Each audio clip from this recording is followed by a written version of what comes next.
Yun, okay mga boss madam. Ayan.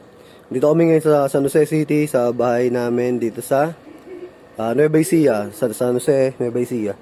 Yan, nagkakabit tayo ng top box bracket. Yan. Para sa Z1000R. Yan, sa Kawasaki. Pakita ko lang sa inyo. Yan. Naikabit ko na isa eh. Bali yung kabila naman, yan. Iayos ko pa kasi nag-modified kami dito. Ay, modified. May ayusin pa ako dito eh. Para mas maganda yung pagka-install. Pero eto na yung finished product. Ayan, ganyan lang oh. Patatagusin nyo lang. Tapos ayan, yung bracket sa ilalim. Ito. Suksok nyo lang dyan. Naka-underbelly na to eh. Ay, underbelly. Tama dito yung sa taillight. Sorry. Underbelly nga pala yung sa tambucho. Yan. So, ganyan yung isang side, tapos yung kabilang side ganun din, tapos yung plate. Ayan. So, pinakita ko lang sa inyo kung paano siya i-install. Ayan. Meron siyang tornilyo nakatagos. Ito. Dali lang naman to, kayang-kayang DIY. Ayan. Tapos, videoan ko mamaya pag finish product na. Pakita ko sa inyo sa susunod na video. Ayan, Z1000R.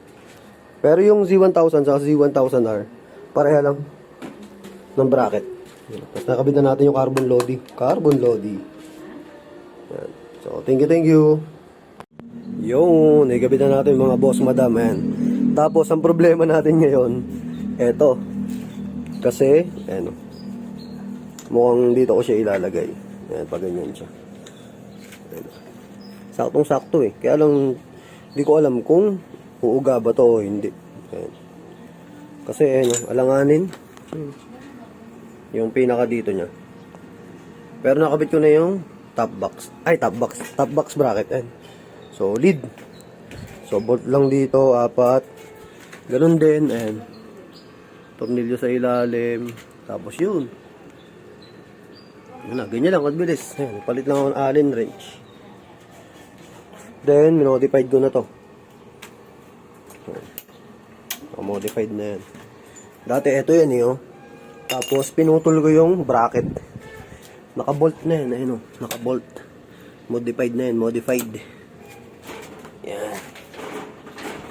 So finished product na yung natin.